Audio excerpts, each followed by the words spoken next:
Ngasi numida wairam phongkhiba paujil pause dagi maruoiba pau khara khangasaraka miyamda khudo tamjage tha tara mari khakta ngairiba nupi macha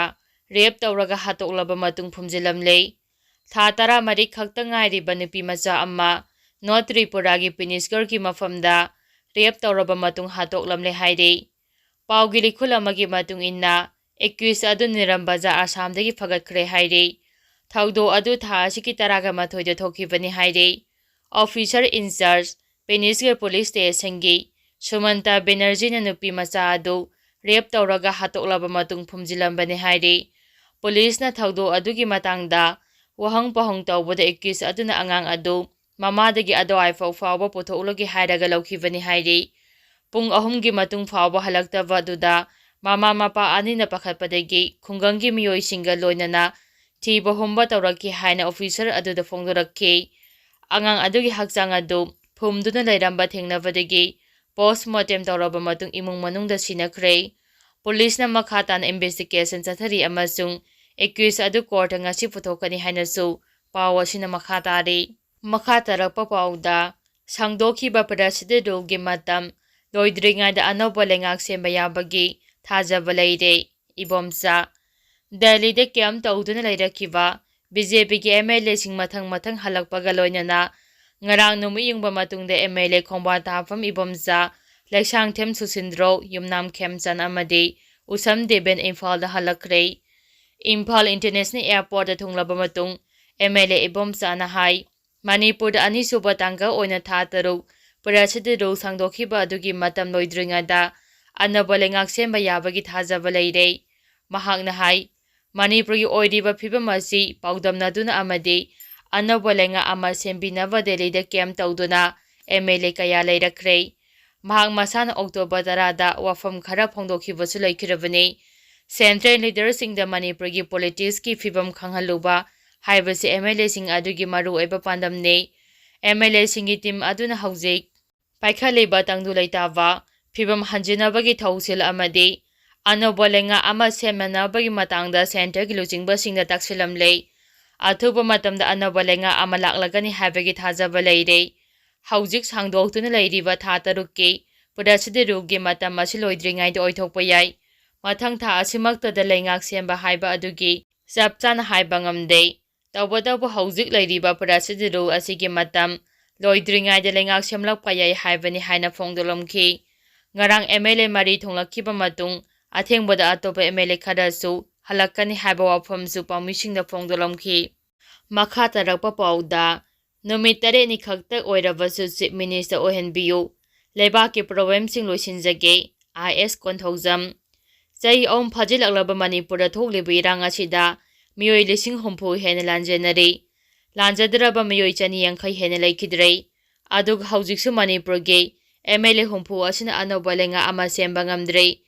Maramsina MLA hompugi maraktagi chief minister ama khanbiro karigumma leitragana numit 8 ni khakta oirabasu mahapo chief minister ohenbiyu leibaki problem sing solve tawge hani ningthogongdagi social scientist Dr. IS konthojam na hairi ningthogongda ngasi pangthopa paugi mifamda mahakna makha taraduna haikhibada Manipur ge national highway sing hauji hangba ngamdrei agriculture land chada yankhai lau uba yadana Mangduna leiba malamna puthok pangamdre problem kayana pikthale hawrakliba naha sing tawfam khangdre national highway blockade tawri free moment ngamdre parachidi ru leiba na central government na control tawri maraksida Shillong de leiba Rasbari fawba thogaiduna Manipur gi history muthanaba honari maramsina awanba ama puraknaba hanadagi chief minister oiningba ngakta ngairaba MLA humpu asi pumtok tolaga Anova chief minister ama miya maraktagi khalasi mi leitragana mahak oina khanbiro haiki makha tarakpa pauda maira paibi lucingbi ebetombigi yumda hand grenade ama thamjalamle Imphal East district ki Andhra police station konba yaripok laimanai da leiba maira paibi lucingbi Assam ebetombigi yumda sakhangdaba singna hand grenade ama thamlamle grenade adu ayupung 3 rom taba matamda imung manunggi miyoi amana nganu machinjak lauthopa changluba matamda khamdana thamba kargi makhada lairamba thengnarakkhibani hairi amaramda yumda khinba CCTV ki footage ki matung inna Bom adu ngarang numida wairam pung mangaram taba matamda nupa amana getegi jangsilaklaga thamlambani haiba khangba ngamki. Paw asi hek phangbaga Andhra Police Station gi tim ama laktuna ayu pung mapalom taba matamda hand grenade adu aso engam yauduna lauthoki hairi. Hauji phawbagi oina grenade adu kanana kari maramge damak thamlambano haiba chapchana khangba ngamdre.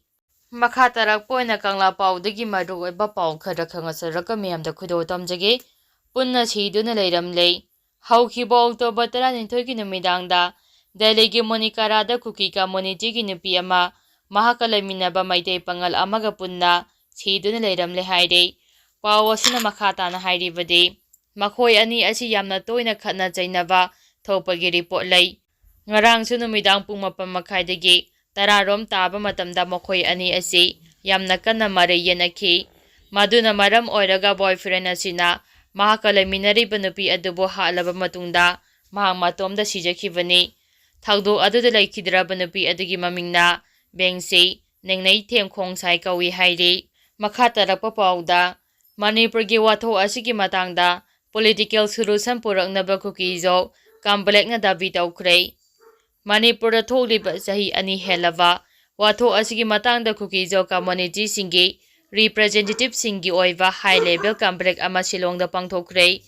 Loinana mifam aduna Kuki Zo singbu constitutional safeguard pinaba amasung lairiba watho asi political solution puraknaba Dhabi tawkhre haire.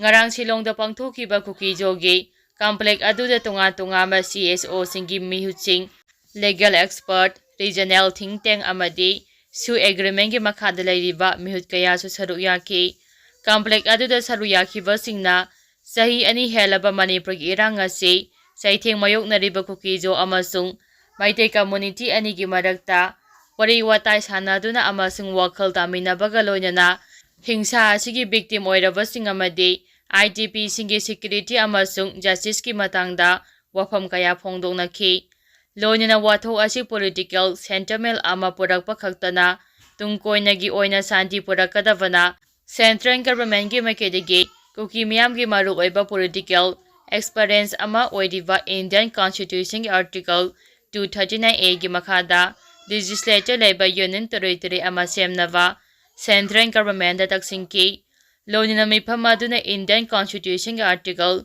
244 gi makhada protective mechanism amaga loinana Kuki Zo singi lam culture amasung traditional custom singbu ngak sennabagi wafamsu taksingki. Kanglip ki oiba umkhanaba asina makha tana lairiba asigi matangdasu yamna haksina lawbaga loinana administration amasung security force ki makedegi makha tana pamdaba thodok sing thoktanaba neutral oina thabak tongnabasu dabi tawki. Misang mikhai naidaba governors ama leitri makhaidi kaidongaidasu santi purakpa ngamloi hainasu phongdorakki.